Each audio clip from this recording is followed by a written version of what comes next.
Pour moi, frère, ce n'est pas comme à des hommes spirituels que j'ai pu vous parler, mais comme à des hommes charnels, comme à des enfants en Christ.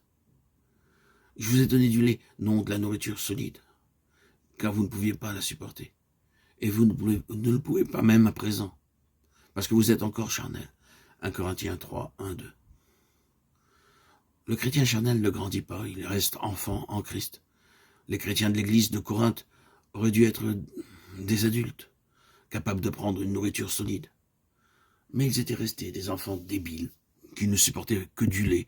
Ils n'avaient ni la stature, ni la force qui convenait à leur âge. Avec quel bonheur des parents accueillent un nouveau-né. Mais si l'enfant ne se développe pas normalement, si son cerveau ou son corps restent ceux d'un bébé, quelle douleur inexprimable pour eux. Quelle joie dans le ciel lorsque la famille de Dieu est augmentée par la naissance d'une âme humaine.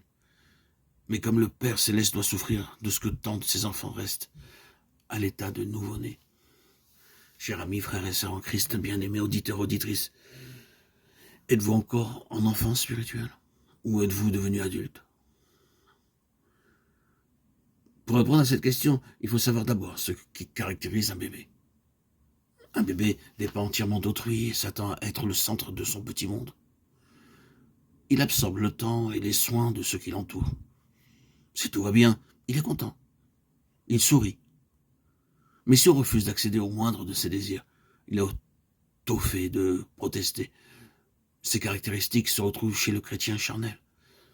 Dans Hébreux 5, 12, 14, Dieu nous montre que le chrétien charnel vit aux dépens de ses frères. Il devrait être capable d'enseigner, mais il a encore besoin qu'on lui enseigne les premiers rudiments des oracles de Dieu. Il ne peut pas prendre de nourriture solide. Il lui faut du lait.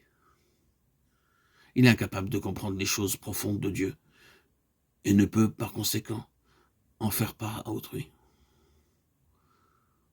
Pourquoi les chrétiens de Corinthe étaient-ils des enfants?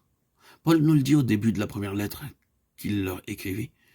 Il se laissait conduire par des hommes estimant la sagesse humaine supérieure à celle de Dieu. Il préférait la paille au froment, essayant de se rassasier avec ce qui ne nourrit pas. La plupart des chrétiens ne cherchent pas leur nourriture dans la parole de Dieu, n'attendent pas du Saint-Esprit le pain d'effort. Ils s'adressent à des hommes et absorbent sans contrôle tout ce qu'on leur donne. De tels chrétiens sont des parasites. Ils deviennent anémiques et débiles. Dans cet état de faiblesse, toutes les maladies de l'âme ont prise sur eux. Ils sont une proie facile à la mauvaise humeur, à l'orgueil, à l'impureté, à l'égoïsme. Ils transmettent à d'autres leurs maladies spirituelles. Et c'est ainsi qu'on peut expliquer l'état lamentable des chrétiens de Corinthe. Êtes-vous un enfant qui dépend de ses frères ou un chrétien adulte que Dieu peut employer à son service?